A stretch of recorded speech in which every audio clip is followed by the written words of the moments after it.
Chapter number 34 की बात करेंगे रेजिस्टेंस ऑफ बॉडी इन्फेक्शन। हम बताएंगे हमारे पास बॉडी के अंदर स्पेशल सिस्टम प्रेजेंट है जो हमारे पास टॉक्सिक एजेंट और इन्फेक्शन वगैरह से फाइट करता है, हमें बचा के रखता है। ठीक है, अब जो डब्ल्यूबीसी है ना, वो हमारे पास लिपोसाइट्स हम ड्राइव करते हैं उन्हें, मतलब वहाँ से बनते हैं ये। अब हम बताएंगे कि जो हमारे पास ये स्पेशल सिस्टम है ना, ये दो तरीके से काम करता है। एक तो कोई भी जो इन्वेडिंग पार्टिकल या बैक्टीरिया वायरस वगैरह आ रहा है ना, उसे खा जाते हैं, मतलब फेगोसाइटोसिस कर लेते हैं उसकी। ठीक है, नेक्स्ट हम उसका सेकंड वे कौन सा है कि हम उसके खिलाफ मतलब अपनी आर्मी खड़ी कर देते हैं, जिसे हम एंटीबॉडीज कहते हैं, जो फिर एंटीबॉडीज उसके खिलाफ जो पैथोजन आ रहा है उसके साथ फाइट करेंगे और उसे डिस्ट्रॉय कर देंगे। ठीक है, बस ये दो सिस्टम्स हैं। और उसमें बताएंगे हमारे पास जो लिकोसाइट होते हैं या डब्ल्यूबीसी ने हम कहते हैं, ये हमारे पास कहाँ पे बनते हैं, बोन मैरो के अंदर। ठीक है, और पार्शली मतलब ये बोन मैरो के अंदर बन रहे हैं, मतलब बोन मैरो में जो बनते हैं उनका नाम होता है ग्रैनुलोसाइट, मोनोसाइट और चंद लिम्फोसाइट होते हैं। लेकिन जो होते हैं पार्शली ये लिम्फ टिश्यू लाइक हमारे पास लिम्फोसाइट और प्लाज्मा सेल से बन रहे होते हैं। उसके बाद हम बताएंगे जो ग्रैनुलोसाइट्स, मोनोसाइट, ये हमारे पास कैपेबिलिटी है कि डिस्ट्रॉय कर सकते हैं इन्वेडर एजेंट की, वो सब कैपेबिलिटी है, कुछ इंपॉर्टेंट नहीं है। उसमें बताएंगे जनरल करेक्टर क्या है हमारे पास लिकोसाइट्स के। हम बताएंगे टोटल हमारे पास 6 टाइप है डब्ल्यूबीसीज की। पहली आती है न्यूट्रोफिल। न्यूट्रोफिल के बाद हम बताएंगे ये हमारे पास होते हैं ये न्यूट्रोफिल, इओसिनोफिल और जो हमारे पास होते हैं ना मोनोसाइट वगैरह, ये हमारे पास होते हैं पॉलीमॉर्फोन्यूक्लियर। ठीक है, उसके बाद हम बताएंगे जो लार्ज नंबर ऑफ हमारे पास बॉडी में प्लेटलेट्स भी प्रेजेंट है, जिन्हें मेगाकार्योसाइट कहते हैं। ठीक है, उसके बाद बताएंगे ये अब जो डब्ल्यूबीसीज है ना, वो दो किस्म के होते हैं, एक होते हैं ग्रैनुलोसाइट, एक होते हैं मोनोसाइट्स। ठीक है, ये दोनों हमें प्रिवेंट कर रहे हैं या ऑर्गेनिज्म को प्रिवेंट कर रहे होते हैं हमारे पास डिफरेंट इन्फेक्शन से, या हमारे पास एंटी इन्फ्लेमेटरी रोल प्ले कर रहे होते हैं। लिम्फोसाइट और साथ में प्लाज्मा होते हैं ना, प्लाज्मा सेल्स, ये फंक्शन करेंगे कनेक्शन विद इम्यून सिस्टम के साथ जुड़े होंगे, और जब भी हमें ज़रूरत होगी ये फाइट करेंगे। और जो मेगाकैरियोसाइट या प्लेटलेट होते हैं, इनका मेन काम यही है ब्लड क्लोटिंग का रोल होता है। कंसंट्रेशन चाहे जिस मर्जी बुक से में आपने पढ़ी हो, लेकिन आपने करनी गाइड नहीं किया, क्योंकि यहाँ से हमसे पता होता है। न्यूट्रोफिल, इसे हमने याद किया था नेब एम के। न्यूट्रोफिल की कितनी है, फिर अपनी कंसंट्रेशन सिर्फ याद करनी है। और टोटल ह्यूमन बॉडी के अंदर तकरीबन 7000 डब्ल्यूबीसी पर मिली हमारे पास माइक्रोलीटर प्रेजेंट होते हैं। उसके बाद आएंगे जो प्लेटलेट्स होते हैं वो तकरीबन 150,000 से लेके 450,000 तक प्रेजेंट हो सकते हैं, और एवरेज हमारे पास 3 लाख या 300,000 प्रेजेंट होते हैं। अब जेंसिस बड़ी इंपॉर्टेंट है, क्योंकि हमारे पास फॉर्मेशन कैसे होती है, हमारे पास 2 मेजर लीनेज होती है डब्ल्यूबीसीज की। माइलोसाइट एक होते हैं और एक होता है लिम्फोसाइटिक लीनेज। हम इसे डिस्कस करेंगे। जो हमारे पास होते हैं सबसे पहले जेंसिस ऑफ, अगर हम डब्ल्यूबीसीज की बात कर रहे हैं तो हम बताएंगे जो माइलोसाइट्स होते हैं ना, वो हमारे पास सबसे पहले माइलोसाइट है ना, तो वहाँ से बनेगा हमारे पास प्रो माइलोसाइट। ठीक है,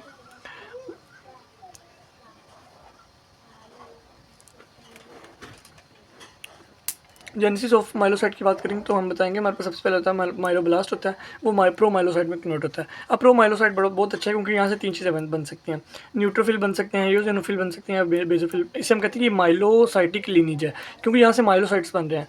सबसे पहले प्रो माइलोसाइट, फिर न्यूट्रोफिल माइलोसाइट बनता है, फिर हमारे पास यंग न्यूट्रोफिल माइलोसाइट, फिर बैंड न्यूट्रोफिल माइलोसाइट, और साथ में लास्ट बन जाता है हमारे पास न्यूट्रोफिल। उसके बाद हम बताएंगे जो प्रो माइलोसाइट होता है वो यूजिनोफिल माइलोसाइट में कन्वर्ट होता है, फिर उसके बाद यूजिनोफिलिक माइलोसाइट आगे मिच्योर माइलोसाइट या यूजिनोफिल में कन्वर्ट हो जाता है। ठीक है, उसके बाद हम बताएंगे जो बेजोफिल प्रो माइलोसाइट होता है ना, वो बेजोफिलिक माइलोसाइट में कन्वर्ट होकर बेजोफिल भी बना सकता है। लेकिन जो लिम्फोसाइट होते हैं हमारे पास टी लिम्फोसाइट होती है या बी लिम्फोसाइट होता है, यहाँ पे उसकी जेनेसिस सही नहीं गिवन है, तो आप जस्ट ये अगर कर लेते हैं तो आपका मोर देन इनफ हो जाएगा। उसके बाद बताएंगे जो हमारे पास ग्रैनुलोसाइट होती हैं और मोनोसाइट होते हैं, ये बोन मैरो के अंदर बन रहे होते हैं। लेकिन जो लिम्फोसाइट होते हैं वो वेरियस लिम्फोजीनियस और tissues like spleen, thymus, tonsil वगैरह में बनते हैं। उसके बाद हम बताएंगे डब्ल्यूबीसी होते हैं ना हमारे पास बोन मैरो के अंदर जब बन रहे होते हैं ना, बनते बोन मैरो के अंदर, उसके बाद सर्कुलेटरी सिस्टम का ये पार्ट बन जाते हैं। उसके बाद हम बताएंगे तकरीबन हमारे पास बॉडी के पास ना 3 times as many WBC present होते हैं, स्टोर्ड होते हैं, ताकि कोई भी इन्फेक्शन आ सके तो हम उसके खिलाफ लड़ सकें। तो और तकरीबन 6 डे तक की सप्लाई में तो 6 इतने बड़े होते हैं कि तकरीबन ये 6 दिन तक ना इन्फेक्शन के खिलाफ लड़ सकते हैं। उसके बाद हम बताएंगे लिम्फोसाइट हमारे पास डिफरेंट ऑर्गन वेरियस टिश्यूज़ वगैरह के बनते हैं, और बाद में फिर उन्हें हम ट्रांसपोर्ट करवा देते हैं ब्लड के अंदर। ठीक है, उसके बाद हम बताएंगे यहाँ पे supply life span of the white blood sales. हम बताएंगे जो लाइफ स्पैन है ना ग्रैनुलोसाइट का, वो तकरीबन जब वो हमारे पास रिलीज हो जाते हैं ना बोन मैरो से, वो 4 to 8 आवर्स रह जाता है। ठीक है, उसके बाद हम बताएंगे लेकिन जब सर्कुलेट कर रहे होंगे ना, वो तकरीबन 4 to 5 डेज उनका टिश्यूज़ के अंदर है हमारे पास लाइफ स्पैन ना। उसके बाद हम बताएंगे जो मोनोसाइट्स होते हैं ना also have short transit time, तकरीबन मोनोसाइट्स 10 to 20 आवर्स तक जिंदा रह सकते हैं। उसके बाद तक जो लिम्फोसाइट है वो तकरीबन वीक्स मंथ्स तक जिंदा रह सकते हैं। जो प्लेटलेट होते हैं वो तकरीबन हम हर 10 दिन के बाद प्लेटलेट्स को एक्सचेंज कर रहे होते हैं, तब्दील कर रहे होते हैं, नेम बना रहे होते हैं। अब जो न्यूट्रोफिल और मैक्रोफेजेस अब डिफेंड हम कैसे करेंगे अगेंस्ट इन्फेक्शन, तो ये यहाँ से चैप्टर आपका मेन जो चैप्टर है ना वो यहाँ से स्टार्ट होता है, इंपॉर्टेंट वाला। अब बताएंगे जो हमारे पास सबसे पहले हमारे पास जो प्रेजेंट होता है ना बॉडी के अंदर न्यूट्रोफिल, ये मिच्योर सेल्स हैं, ये अटैक करेंगे और डिस्ट्रॉय कर देंगे बैक्टीरिया को। और जो मैक्रोफेजेस है ना वो अपना लाइफ स्पैन स्टार्ट करेंगे। मैक्रोफेजेस पहले होते हैं मोनोसाइट, ठीक है, जिन्हें हम कहते हैं इमेच्योर मैक्रोफेजेस में मोनोसाइट ने डेवलप होकर फिर हमारे पास मैक्रोफेजेस बनाने होते हैं। ये भी जो मोनोसाइट होते हैं वो है लिटल एबिलिटी है, मतलब जो फाइट करेंगे, लेकिन जब मैक्रोफेजेस हो जाएंगे ना तो उनका डायमीटर पहले तो इंक्रीज हो जाएगा, मतलब ठीक है डायमीटर बढ़ेगा उनका, उसके बाद वो कन्वर्ट हो जाएंगे मोनोसाइट मैक्रोफेजेस के अंदर। कोई इंपॉर्टेंट बात नहीं है। यहाँ से अब स्टार्ट होता है आपका वाइट ब्लड सेल्स टिश्यूज़ के अंदर एंटर कैसे होते हैं, डायप्टिसिस करके। डायप्टिसिस कैसे होती है हमारे पास, सबसे पहले बताएंगे कि न्यूट्रोफिल और मोनोसाइट होते हैं ना वो सुकीज होते हैं, मतलब जो गैप होते हैं ना एंडोथेलियल सेल्स, मतलब जो ब्लड वेसल के सेल होते हैं उनके अंदर से गुजर के आगे फिर मूव कर जाते हैं। आपके पास डायग्राम गिवन है कि जो सबसे पहले आपके पास ना कैपिलरी की परमिबिलिटी बढ़ जाती है, फिर न्यूट्रोफिल वगैरह आएंगे, वो आके हमारे पास जो ये एंडोथेलियल सेल्स हैं, ये दो एंडोथेलियल सेल्स हैं ना, अब इनके दरमियान जो छोटा सा गैप है ना, इसके दरमियान स्क्वीज करके ना, मतलब पतला होके वो इजीली गुजरते हैं। इसे कहते हैं, पहले वो वेसल के साथ अटैच होता है जिसे हम कहते हैं मार्जिनेशन। उसके बाद जब वो वेसल के दो मतलब सेल्स के दरमियान से गुजर जाते हैं वो कहते हैं डायबिटीज हो रही है। और वहाँ जब जाके अपने जो जहाँ पे जाना होता है टिश्यूज़ के अंदर, जहाँ पे कोई इन्फेक्शन चल रही है वहाँ पे जाके फिर ये ना कीमोटैक्सिस करवाएंगे। मतलब कीमोटैक्सिस क्या होती है कि और जाके न्यूट्रोफिल को अपनी तरफ या मैक्रोफेजेस वगैरह को अपनी तरफ बुलाना होता है। इससे कहते हैं ये हमारे पास हो रही है डायबिटीज, और साथ में कीमोटैक्सिस का भी आपको आइडिया हो गया यहाँ पे। उसके बाद कीमोटैक्सिस के बाद हमने बताना कि ये एंटर, तो आपको मैंने बता दिया था कैसे हुआ कि डायबिटीज करके ये एंटर होगा टिश्यूज़ के अंदर किसी भी। उसके बाद हम बताएंगे जो हमारे पास होते हैं ना, ये मूव बाहर कैसे अब निकलना है इन्होंने, तो बहुत न्यूट्रोफिल हो चाहे मैक्रोफेजेस हो, उन्होंने अमीबॉइड मोशन के करके ना बाहर, मतलब जैसे अमीबा मूव करते थे ना, तो उसी तरह ये अमीबॉइड मूवमेंट करके बाहर निकलते हैं। और तकरीबन इनकी जो वेलोसिटी है 40 माइक्रोमीटर पर हम कह सकते हैं मिनट हो सकती है। उसके बाद हम बताएंगे white blood cells attracted to the inflame tissue. अब मैंने पहले बताया था कीमोटैक्सिस का आपको छोटा सा कंसेप्ट दिया था, लेकिन यहाँ पे क्लियर करता हूँ कि जो हमारे पास होते हैं ना WBCs, ये जब भी कोई इन्फ्लेमेशन वाली बॉडी में कोई लाइक इन्फेक्शन हो गया, किसी भी एरिया का इन्फेक्शन हो गया, तो ये वहाँ पे जाएंगे कैसे। देखें, जब भी कोई टिश्यू की इन्फ्लेमेशन होती है ना, तो वो टिश्यू तकरीबन डजन, मतलब 12 से ज़्यादा टाइप ऑफ ना वो प्रोडक्ट्स रिलीज करता है जो कि कीमोटैक्सिस करते हैं। कीमोटैक्सिस करके मतलब और ज़्यादा न्यूट्रोफिल मैक्रोफेजेस को अपनी तरफ बुलाते हैं। अब हम बताएंगे वो कौन कौन से हो सकते हैं। कोई भी बैक्टीरियल या वायरल टॉक्सिन हो सकते हैं जो बुला सकते हैं, या डीजनरेटिव प्रोडक्ट, जब टिश्यू का डैमेज होगा ना उसके डीजनरेटिव प्रोडक्ट बनेंगे, ठीक है, वो बुला सकते हैं। उसके बाद हम कहेंगे reaction product of complement complex हो सकता है, या सेवरल अदर हमारे पास वो रिएक्शन प्रोडक्ट्स हो सकते हैं। ये सारे क्या काज करेंगे, कीमोटैक्सिस। कीमोटैक्सिस का दोबारा बताता हूँ, ये हमारे पास ना जो डिफरेंट हमारे पास बचाने वाले मिसाइल्स हैं, लाइक हमारे पास हो गए WBCs हो गए, न्यूट्रोफिल मैक्रोफेजेस, ये उनकी अपनी तरफ मूवमेंट होगी। ठीक, कीमोटैक्सिस होती है तकरीबन इतनी हाईली एफिशिएंट होती है, मतलब तकरीबन 100 माइक्रोमीटर अवे से भी अपनी तरफ जो न्यूट्रोफिल वगैरह पड़े होते हैं उन्हें बुला सकती है। No tissue is more than 50 micrometer away from the capillary, मतलब कैपिलरी से तकरीबन डिस्टेंस इतना होता है 50 माइक्रोमीटर। और ये कीमोटैक्सिस इतनी अच्छी होती है, मतलब तकरीबन 100 माइक्रोमीटर भी कोई दूर पड़ा हुआ है ना कैपिलरी से, तो वो यहाँ से कैपिलरी से मूव करके हमारे पास न्यूट्रोफिल वगैरह वहाँ मूव कर सकते हैं। अब हम बताएंगे हमारे पास आती है फेगोसाइटोसिस। तो न्यूट्रोफिल और मैक्रोफेजेस हमारे पास ऐसे टिश्यू हैं जो फेगोसाइटोसिस कर सकते हैं।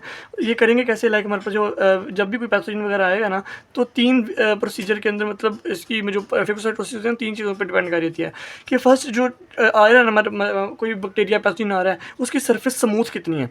जितनी ज़्यादा वो स्मूथ होगी उतनी ही मुश्किल होगी कि फेगोसाइटोसिस कर लिया जाए उसे, लेकिन जितनी ज़्यादा ही मतलब वो उसकी सरफेस मतलब ना स्मूथ होगी उसे उतनी ही रफ होगी तो उसे इजीली खाया जा सकेगा।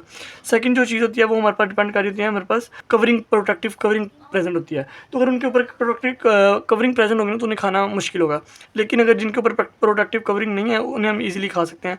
ओके, थर्ड चीज़ होती है हमारे पास जो जो एंटीबॉडीज़ होती है ना, वो कंबाइन करते हैं C3 प्रोडक्ट के साथ कम्प्लीमेंट सिस्टम के, उन्हें एक्टिवेट करवा देती हैं। जब वो एक्टिवेट हो जाएंगे वो अपने रिसेप्टर के साथ बाइंड करेंगे, फेगोसाइटोसिस जो फेगोसाइटोसिस ने करनी है उसकी मेम्ब्रेन के ऊपर बाइंड करेंगे और हमारे पास करा लेंगे फेगोसाइटोसिस। अब ऑप्सोनाइजेशन बड़ी इंपॉर्टेंट चीज़ है। जब भी कोई पैथोजन खाने के लिए सेलेक्ट किया जाता है ना डिस्ट्रक्शन के लिए, उसे हम कहते हैं हम उसकी करवा रहे हैं ऑप्सोनाइजेशन। अब जब फेगोसाइटोसिस होगी ना वो न्यूट्रोफिल कैसे करेंगे, तो ये इंपॉर्टेंट चीज़ है कि फेगोसाइटोसिस कैसे न्यूट्रोफिल कर सकते हैं। जब भी कोई पार्टिकल हमारे पास आएगा ना उसे हम फेगोसाइटोसिस जब न्यूट्रोफिल करेंगे वो पहले उसके साथ खुद बाइंड करेगा, ठीक है, वो और मतलब ये कोई पार्टिकल था। अब जो न्यूट्रोफिल आएगा ना वो इसके इर्द गिर्द यहाँ पे ना बाइंड कर देगा, मतलब अब इसके इर्द ना सूडोपोडियाज वगैरह भेजना स्टार्ट कर देगा वक्त के साथ साथ ना। उससे मतलब ये न्यूट्रोफिल था, इसने अपने सूडोपोडिया इसके गिर्द भेजना स्टार्ट कर दिए हैं। अब वक्त के साथ साथ क्या होगा, ये आगे से क्लोज होता जाएगा, क्लोज चैम्बर बनवा लेगा और ईजिली फिर इसे खाया जा सकेगा। आपको डायग्राम गिवन है, कि कोई भी माइक्रो वगैरह आया, उसकी फेगोसाइटोसिस कैसे हुई, ये न्यूट्रोफिल प्रेजेंट था। इसने क्या हुआ, अपने स्यूडोपोडिया आगे की तरफ बढ़ाना स्टार्ट किए। देन फिर उसे फेगोसाइट वो अटैच करवाया अपने साथ इस रिसेप्टर के जरिए। फिर उसे खा के हमारे पास फेगोसाइटिक वेजिकल बन जाएगा, जिसे हम कहेंगे फेगोसोम। जब भी लाइसोसोम इसके साथ फ्यूज़ करेंगे तो ये बना देंगे फेगोलाइसोसोम, ठीक है। उसके बाद आएंगे जी फेगोलाइसोसोम, लाइसोसोम इसे ब्रेक डाउन करेंगे छोटे छोटे प्रोडक्ट्स के अंदर, और फिर उन्हें हम ना माइक्रोबियल डर्बिस को एग्जोसाइटोसिस के जरिए बाहर निकलवा देते हैं। अब हम बताएंगे जो होते हैं ना मैक्रोफेजिस, जिस तकरीबन 100 बैक्टीरिया वगैरह को एक तकरीबन एकदम खा सकते हैं, एक टाइम पे खा सकते हैं। और हम उसके बाद हम बताएंगे यहाँ पे कि जो वंस फेगोसाइटोसिस हम करवा लेते हैं ना किसी पार्टिकल की, उसे हम डाइजेस्ट करवाते हैं इंट्रासेलुलर एंजाइम की। मैंने आपको यहाँ पे पहले बता दिया, लाइसोसोम वगैरह आएंगे, उसके साथ फ्यूज़ करेंगे और उसे खा लेंगे। डाइजेस्टिव वेजिकल ये मैं आपको पढ़ा चुका हूँ तकरीबन, आपने ये डायग्राम का ही बताना है यहाँ पे, और कुछ नहीं है यहाँ पे। उसके बाद हम बताएंगे कि जो आपके पास होती है ना बहुत न्यूट्रोफिल और मैक्रोफेज होते हैं, उनके पास प्रेजेंट होते हैं हमारे पास अबंडेंट लाइसोसोम, जो कि प्रोटीन जिनके पास पड़े होते हैं प्रोटीओलिटिक एंजाइम्स। अब ये जब लाइपेजेस वगैरह होते हैं, जब ये फ्यूज़ करते हैं इसके साथ, तो हम खा लेते हैं। अब जो न्यूट्रोफिल वगैरह होते हैं, न्यूट्रोफिल और मैक्रोफेजेस होते हैं ना, वो अपना इफेक्ट कैसे शो कर रहे होते हैं, किल कैसे कर रहे हैं, इनके पास होते हैं बैक्टीरियाइडल एजेंट। बैक्टीरियाइडल का मतलब होता है बैक्टीरिया को किल करने वाले। अब ये अपना इफेक्ट शो कर रहे होते हैं ऑक्सीडाइजिंग एजेंट्स के जरिए। अब हमारे पास बॉडी के अंदर H2O2 प्रेजेंट होता है। H2O2 जब Cl2 के साथ मिलता है ना, वो हमारे पास हाइपोक्लोराइड बना देता है, ठीक है, माइलोपेरोक्सीडेज की मदद से। अब ये हमारे पास हाईली बैक्टीरियाइडल चीज़ बन गई है, मतलब ठीक है। अब जब भी क्लोराइड के साथ मिलेगा ना, वो आपको बताया हाईली बैक्टीरियाइडल एजेंट बना देगा, हाइपोक्लोराइड कहते हैं, ठीक है। अब हमारे पास होता है मोनोसाइट मैक्रोफेज सेल सिस्टम या रेटिकुलो एंडोथेलियल सिस्टम। इसकी जस्ट पहले डेफिनेशन करते हैं कि ये है क्या। इसके बारे में बताएंगे जो टोटल कम्बिनेशन होते हैं ना, मोनोसाइट हो जाए, मोबाइल मैक्रोफेजीज, फिक्स मैक्रोफेजीज हो जाए, एंडोथेलियल सेल हो गए, बोन मैरो के। उसके बाद हम बताएंगे स्प्लीन, लिम्फ नोड, ये सारे मिलके क्या बना रहे हैं, रेटिकुलो एंडोथेलियल सिस्टम, ठीक है। अब हमारे पास आल और almost all these originate from the monocyte system, ये मोनोसाइट से डेवलप कर रहे होते हैं। यहाँ पे एक रीड दे लें और कुछ इंपॉर्टेंट नहीं है। उसके बाद हम बताएंगे कि तकरीबन रेटिकुलर एंडोथेलियल सिस्टम को हम दूसरा का नाम देते हैं मोनोसाइट मैक्रोफेज सिस्टम, ठीक है। और बताएंगे जो टिश्यू मैक्रोफेज होते हैं ना, जो स्किन के अंदर प्रेजेंट होते हैं, मतलब जो स्किन पहला बैरियर होता है, किसी भी इन्फेक्शन एंटर होना है तो उसने स्किन के अंदर एंटर होना है। तो स्किन के अंदर हमारे पास क्या प्रेजेंट है, हिस्टोसाइट्स। अब हिस्टोसाइट मतलब मैक्रोफेजेज हैं, लेकिन जो स्किन के हिस्टोसाइट होंगे ना, उन्हें हम कहेंगे ये मतलब मैक्रोफेजेज को हिस्टोसाइट्स कह देंगे स्किन के। ये हमारे पास जो भी कोई इन्फेक्शन यहाँ पे अटैच होगी ना, उसे किल कर देंगे। नेक्स्ट होगा मैक्रोफेजेस इन लिम्फ नोड्स, जो लिम्फ नोड के अंदर मतलब प्रेजेंट होते हैं ना, मतलब कोई इन्फेक्शन स्किन से क्रॉस कर गई है तो उसने आगे लिम्फ टिश्यू मतलब टिश्यूज़ के पास जाना है ना, तो जब भी वो उनके पास जाएंगे ना, तो हम उस पार्टिकल को तो टोटली डिस्ट्रॉय करवा देंगे जो कि हमारे पास प्रेजेंट होंगे लिम्फेटिक टिश्यूज़ के अंदर हमारे पास लिम्फ नोड्स के अंदर मैक्रोफेजेस वगैरह जो प्रेजेंट होंगे ना, फिर वो उन्हें किल कर देंगे। अब हम देखें, एक तो स्किन बैरियर था ना, मतलब जहाँ से कोई इन्फेक्शन आ सके। दूसरा हम जब सांस लेते हैं ना, तो हमारे पास सांस लेते हुए भी डिफरेंट इन्फेक्शन हमारे पास आ सकते हैं अंदर। तो हमारे पास लंग्स के अंदर फिर मैक्रोफेजेस जो प्रेजेंट होते हैं ना, वो उन्हें किल कर देंगे, ठीक है। लार्ज नंबर ऑफ हमारे पास टिश्यू मैक्रोफेजेस प्रेजेंट होते हैं हमारे पास अल्वुलाई मतलब लंग्स की अल्वुलाई की वाल के अंदर लार्ज प्रेजेंट होते हैं मैक्रोफेजेस। वो उन्हें फिर हमारे पास जो भी कोई आ जाता है पार्टिकल बाहर से, तो उसे वो किल करवा देते हैं, ठीक है। उसके बाद जो हमारे पास कोई भी लाइक हमारे पास सिस्टमिक सर्कुलेशन, लाइक हमारे पास जब कुछ खाते हुए कोई चीज़ अंदर आ गई ना GIT ट्रैक के जरिए, तो उसने अब एंटर होना होता है, मतलब स्टमक वगैरह से होते हुए ना यहाँ से जाना होता है लिवर के अंदर। तो लिवर के अंदर जब वो ब्लड जाएगा ना, तो उसके अंदर प्रेजेंट होते हैं हमारे पास कफर सेल्स। ये आपके पास शोन है, यहाँ पे आप कफर सेल देख सकते हैं। ये लिवर के अंदर जो प्रेजेंट होते हैं साइनोसाइड्स, उनके अंदर ये कफर सेल प्रेजेंट होते हैं। तो वहाँ के जो मैक्रोफेजेस होते हैं ना, मतलब उन्हें हम कफर सेल्स कहते हैं। तो कफर सेल्स का मतलब का काम होता है, जब भी वो ब्लड आता है ना, तकरीबन ये उसे फिल्ट्रेशन उसकी करते हैं, और कोई पार्टिकल वगैरह आता है तो उसे इंजेस्ट कर लेते हैं, उसे किल कर देते हैं, ठीक है। और तकरीबन यहाँ बताया कि जो मैक्रोफेजेस होते हैं ना, स्प्लीन और बोन मैरो के, मतलब अब कोई पार्टिकल इतना सारा कुछ क्रॉस करके आगे हमारे पास जाता है, तो वो हमारे पास स्प्लीन के अंदर जाता है या बोन मैरो के अंदर जाता है। तो वहाँ पे जाके जनरल सर्कुलेशन का जब वो पार्ट बनता है ना, तब वहाँ पे जो बोन मैरो या स्प्लीन के अंदर मैक्रोफेजेस होते हैं ना, वो उसे किल करवा देते हैं। आपके पास स्प्लीन का छोटा सा दिखाया गया है कि जब भी किसी आर्टरी वगैरह से ब्लड होता हुआ स्प्लीन के आर्टरीज के कैप्सूल ऑफ स्प्लीन के अंदर एंटर होगा। फिर रेड पल्प के अंदर आएगा, ये पल्प आपके पास गिवन है। जब वो पल्प के अंदर आएगा, यहाँ वहाँ से आगे वो कैपिलरीज के पास चल जाएगा, कैपिलरीज से आगे होता है रेड पल्प, और यहाँ से स्क्वीज होता हुआ आगे मूव कर जाएगा। तकरीबन आप फ्लो चार्ट कर लें और कुछ नहीं करना यहाँ से। अब इन्फ्लेमेशन क्या चीज़ है और इसे हमने कैसे ओवरकम करना होता है, तो आपने याद रखें जो इन्फ्लेमेशन होती है ना, ये हमारे पास न्यूट्रोफिल मैक्रोफेज दोनों का काज करवाते हैं। जब भी कोई टिश्यू डैमेज होगा, डेड होगा, तो टिश्यू इंजरी के बाद क्या होगा, वो केमिकल्स और हीट वगैरह वहाँ से रिलीज़ होगी इंजरी के बाद। तो इंजर्ड टिश्यू हमारे पास रिलीज़ करवाएगा, काफ़ी उसके अंदर सेकेंडरी चेंजेस होंगे उसके इन चीज़ों काम हीट वगैरह निकलने के बाद। तो हम बताएंगे सेकेंडरी चेंजेस के नतीजे में मतलब टिश्यू इन्फ्लेम होना स्टार्ट हो जाएगा, स्वेल होना स्टार्ट हो जाएगा, उसे हम कहेंगे यह है इन्फ्लेमेशन। लाइक ये एरिया है ना, यहाँ पे कोई मसला बना तो इसकी हो जाएगी वैसोडाइलेशन, मतलब यहाँ पे जो आर्टरीज आ रही है ना, उनका साइज़ ज़्यादा हो जाएगा, ठीक है। उसके बाद बताएंगे यहाँ पे जब वैसोडाइलेशन हो जाएगी ना, तो यहाँ पे परमिबिलिटी, मतलब ये टिश्यू है ना, तो यहाँ पे परमिबिलिटी बढ़ गई, कोई मतलब सोडियम वगैरह, आयंस वगैरह डिफरेंट वो अंदर की तरफ ईजिली मूव कर सकेंगे अब। उसके बाद यहाँ पे क्लोटिंग फैक्टर्स यहाँ पे काफ़ी ज़्यादा, फिब्रिनोजन वगैरह, ताकि जब ना वो आएंगे तो यहाँ पे वालिंग ऑफ इफेक्ट करेंगे, वो आगे पढ़ते हैं क्या है, लेकिन जब वो फिब्रिनोजन आके यहाँ पे क्लोट्स बनाना स्टार्ट करवा देंगे। नेक्स्ट अब हमारे पास यहाँ पे होगा जो यहाँ पे माइग्रेशन होगी, जो मतलब हमारे पास बचाने वाले सेल्स हैं ना बॉडी के, मोनोसाइट हो गया, न्यूट्रोफिल होगा, वो यहाँ की इस तरफ मूव करना स्टार्ट कर देंगे, ठीक है। उसके बाद आएंगे जब हमारे पास ये हो जाएगा ना सारा को, तो यहाँ पे स्वेलिंग होने लग जाएगी, ठीक है। स्वेलिंग वगैरह के बाद हमारे पास रिएक्शन जो प्रोडक्ट होते हैं ना कॉम्प्लीमेंट सिस्टम के, वो आगे हमारे पास ये सारा कुछ करवा रहे हैं। अब वालिंग ऑफ इफेक्ट क्या है, मतलब इस टिश्यू का कोई मसला बनाता ना, तो इससे हम इर्द गिर्द जो जितने भी टिश्यू है ना, कि वो हमारा इन्फेक्शन आगे स्प्रेड ना हो जाए, तो उसके लिए हमने इस एरिया के गिर्द मतलब एक वाल बना देते हैं। उसको कैसे बनेगी देखें, जब टिश्यू हमारे पास कोई इंजरी वगैरह हो गई है ना, तो वो रिमेनिंग टिश्यू डैमेज ना हो जाए, तो हम उसके लिए करेंगे वालिंग ऑफ प्रोसेस करेंगे। ये डिले करता है हमारे पास बैक्टीरिया के आगे स्प्रेड कर सके, उसे हम बताएंगे। जो इन्फ्लेमेटरी प्रोसेस आमतौर पर क्या होता है, वो प्रोपोर्शनल होता है डिग्री ऑफ इंजरी के, कितनी इंजरी हुई है उस हिसाब से इन्फ्लेमेशन होगी, ठीक है। उसके बाद बताएंगे जो कुछ बैक्टीरिया वगैरह होते हैं हमारे पास, वो रैपिडली हमारे पास अपना जल्दी इन्फ्लेमेशन जहाँ पे होती है वहाँ पहुँच जाते हैं। लेकिन यहाँ पे दो चीज़ का, ये एक होता है स्ट्रेप्टोकोकस बैक्टीरिया, ये इसकी टेंडेंसी है कि स्प्रेड जल्दी होता है हमारे पास, लेकिन कुछ होता है स्टेप्लोकोकस बैक्टीरिया, वो हमारे पास डीजनरेशन ज़्यादा, कुछ बैक्टीरिया डीजनरेशन ज़्यादा कर रहे हैं और कुछ बैक्टीरिया स्प्रेड जल्दी होते हैं, ठीक है। तो उसकी बात करेंगे तकरीबन जो मैक्रोफेज एंड न्यूट्रोफिल होता है, रिस्पॉन्स ड्यूरिंग इन्फ्लेमेशन, ये इन्फ्लेमेशन के अंदर क्या रिस्पॉन्स अपने शो करेंगे। तो तकरीबन जब भी कोई इन्फेक्शन आना है, तो तकरीबन जो फर्स्ट लाइन ऑफ डिफेंस होता है ना, वो हमारे पास उस टिश्यू के मैक्रोफेज, मैंने आपको बताया ना स्किन के अंदर आगे तो हिस्टोसाइट प्रोवाइड करे होंगे, ये मतलब प्रेजेंट होंगे वहाँ पे इजीली, और जब भी कोई बैक्टीरिया वगैरह आएगा तो उसे किल करने की कोशिश करेंगे, ठीक है। अपने जस्ट नाम करने और कुछ नहीं करना, लाइक पहली first line of defence macrophage provide कर रहे होंगे। उसके बाद जो न्यूट्रोफिल वगैरह होंगे ना, ये हमारे पास second line of defence provide करेंगे, मतलब लार्ज नंबर ऑफ न्यूट्रोफिल वहाँ पे जहाँ पे इन्फ्लेमेशन हुई होगी ना, वहाँ पे मूव करेंगे। मूव कैसे करेंगे, आपके पास डायग्राम है तो आपने करनी है कि सबसे पहले क्या होता है कि जब भी मतलब कोई मसला बनता है, कोई किसी एरिया का कोई इंजरी होती है, तो वहाँ पे ना हमारे पास डिफरेंट एक्सप्रेशन होता है प्रोटीन्स का मोलिक्यूल्स, लाइक सेलेक्टिन हो गया, आई कैम हो गया, तो वो एंडोथेलियल सेल ने उन्हें रिप्रेजेंट करवाएंगे कि आपको लगे हुआ है सेलेक्टिन और आई कैम वगैरह ना। अब इनका काम क्या होगा, ये इन्होंने मार्जिनेशन करनी है। मार्जिनेशन क्या होती है, कोई मतलब न्यूट्रोफिल जो सर्कुलेशन के अंदर मूव कर रहा था ना, उसे बुलाना अपनी तरफ, और अब जिस जो न्यूट्रोफिल होते हैं उनके ऊपर लगे होते हैं रिसेप्टर्स। अब उन रिसेप्टर के साथ सेलेक्टिन ने, आई कैम ने बाइंड करना है, और न्यूट्रोफिल जब वो अटैच हो जाएगा ना, उसे हम कहते हैं ये मार्जिनेशन होगी हुई है। अटैचमेंट ऑफ मतलब वो कैपिलरी के साथ, वाल के साथ वो स्टिक होगा ना, उसे हम कहेंगे मार्जिनेशन। मार्जिनेशन के बाद आपको पता है डायबिटीज होनी है, और जहाँ इन्फ्लेमेशन वाला टिश्यू है ना, इन्होंने वहाँ पे चले जाना, और वहाँ पे जाकर साइटोकिन्स रिलीज होने हैं, जिसके नतीजे में फिर और ज़्यादा मैक्रोफेजेस वगैरह यहाँ की तरफ मूव करेंगे। तकरीबन यहाँ पे ये लिखा हुआ है मार्जिनेशन होगी, कीमोटैक्सिस होगी, फिर यहाँ से साइटोकिन्स वगैरह रिलीज होंगे, वो डायबिटीज वगैरह सारा कुछ कराएंगे, न्यू जो आ रहे होंगे हमारे पास। उसके बाद हम बताएंगे कि यहाँ से आपने इनकी वैल्यूज़ देख लेनी है। सेकंड मैक्रोफेज जो इन्वीजन होगा ना, मतलब अब देखें, अब मैक्रोफेजेस जब second macrophages invasion to the inflame tissue third line, मतलब देखें पहले तो जब उनके मैक्रोफेजेस वहाँ पे प्रेजेंट थे ना उस टिश्यू के, उन्होंने फर्स्ट लाइन दे दी थी, न्यूट्रोफिल ने सेकंड लाइन ऑफ डिफेंस दे दी थी बचाने के लिए हमें। और जब भी अब 2 से 3 घंटे या 2-3 दिन हो गए ना, तो अब हमारे पास जो मैक्रोफेजेस है ना, वो बनना स्टार्ट हो जाएंगे। मोनोसाइट जो प्रेस सर्कुलेशन के अंदर नहीं थे प्रेजेंट ना, अब वो कन्वर्ट होंगे मैक्रोफेजेस के अंदर, और वो मैक्रोफेजेस अब हमें third line of defence provide कर रहे होंगे, ठीक है, मैक्रोफेजेस बन के मोनोसाइट से ना। अब नंबर ऑफ मोनोसाइट हमारे पास जो पहले प्रेजेंट होता है वो लो होता है, लेकिन फिर उसके बाद क्या होता है कि उसके बाद वो नए नए हमारे पास मैक्रोफेजेस बनने लग जाते हैं, ठीक है। वो इन्वेडिंग और इन्फ्लेम टिश्यू के अंदर आते हैं, और वहाँ पे फिर इमेच्योर जो सेल्स होते हैं ना, वो तकरीबन 8 घंटे में 10 स्वेल होंगे और प्योर मैक्रोफेजेस के अंदर कन्वर्ट हो जाएंगे। उसके बाद आएंगे, अब जो देखें ये होगी 3 line of defence. Fourth line of defence क्या है कि हमारे पास जो बोन मैरो है ना, फोर्थ लाइन ऑफ डिफेंस वो प्रोवाइड करेगी।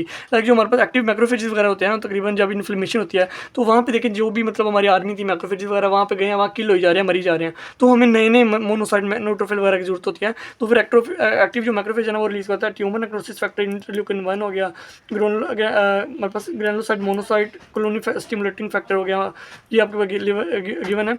उसके बाद जो TNF होता है, ट्यूमर नेक्रोसिस फैक्टर इंटरल्यूकिन 1, ये हमारे पास एंडोथेलियल जहाँ पे मतलब इन्फ्लेमेशन हुई है ना, वहाँ की एंडोथेलियम वगैरह ये रिलीज करवाई होंगी। ग्रेनुलोसाइट मोनोसाइट स्टिमुलेटिंग फैक्टर, ये फिर स्टिमुलेटिंग फैक्टर बोन मैरो के अंदर आएंगे और स्टिमुलेट कर देंगे नए नए मतलब जो मैक्रोफेजेस बने, ग्रेनुलोसाइट बने, मोनोसाइट बने, ठीक है। उसके बाद हम बताएंगे फॉर्मेशन ऑफ पस, जो न्यूट्रोफिल और मैक्रोफेजेस जब लार्ज अमाउंट ऑफ बैक्टीरिया या नेक्रोटिक टिश्यू को खाएंगे ना, तो अब वहाँ पे ये वहीं पे रह जाएंगे, ठीक है। अब सेवरल डे के बाद क्या होता है कि हमारे पास जो इन्फ्लेम टिश्यू होता है ना, वहाँ पे जो नेक्रोटिक टिश्यू होती है या डेड सेल्स वगैरह होते हैं, वो कन्वर्ट हो जाते हैं किसके अंदर, पस के अंदर, ठीक है। अब ये यूजिनोफिल, बेसोफिल, ये मैक्सिमम मैं आपको कहूँगा कि आप निम्स ब्लड फिजियोलॉजी करें, लेकिन मैं आपको थोड़ा सा यहाँ से ओवरव्यू देता हूँ। एक जो यूजिनोफिल होते हैं तकरीबन 2% होते हैं तमाम ल्यूकोसाइट्स का, तकरीबन अब इन्होंने कीमोटॉक्सिस करवा सकते हैं। ये इनकी प्रॉपर्टीज़ हैं, आपने कोई करीब 5-7 प्रॉपर्टीज़ याद रखनी है।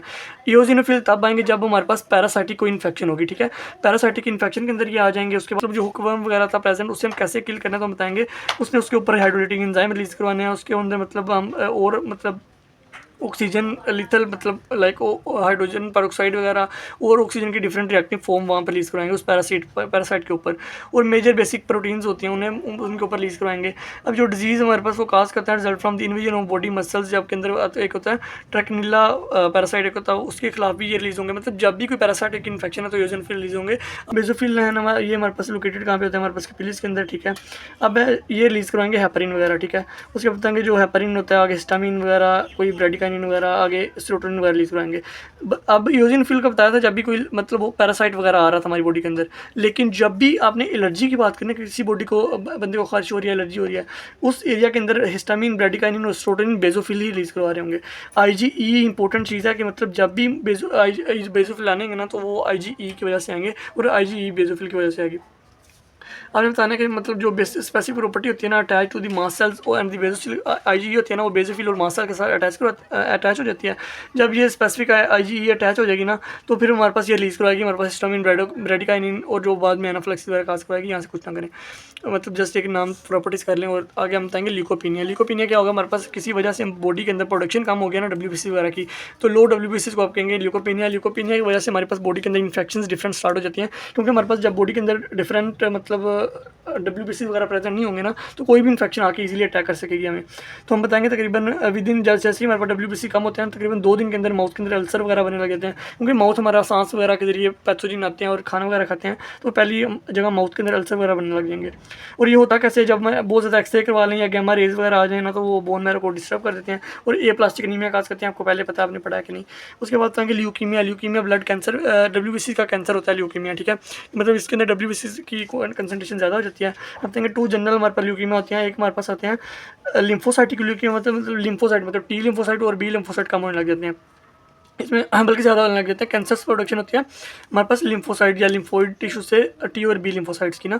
सेकंड टाइम हम कहेंगे मायोजिनस ल्यूकीमिया, जिसके अंदर मायोसाइट, न्यूट्रोफिल, बेजोफिल और ना मोनोसाइट वगैरह ना ज़्यादा होने लग जाएंगे। उसके बाद बताएंगे न्यूट्रोफिल या ल्यूकीमिया, आपको पता है यूजिनोफिल ज़्यादा होंगे तो वो यूजिनोफिलीमिया हो जाएगा। न्यूट्रोफिल ज़्यादा होंगे तो हम कहेंगे ये न्यूट्रोफिलिक ल्यूकीमिया हो गया। बेजोफिल ज़्यादा है तो बेजोफिलिक ल्यूकीमिया है। तो आपको पता है ना मोड, अब देखें अब मोर अनडिफरेंशिएटेड सेल्स देखें, एक होते हैं डिफरेंशिएटेड, मतलब आपको मैंने जब एजेंसी से पढ़ते हैं तो आपको मैंने बताया था कि जो माइलोस ब्लास्ट यानी ये हमारे पास अनडिफरेंशिएटेड सेल है, अब ये आगे डिफरेंशिएट हो रहे हैं।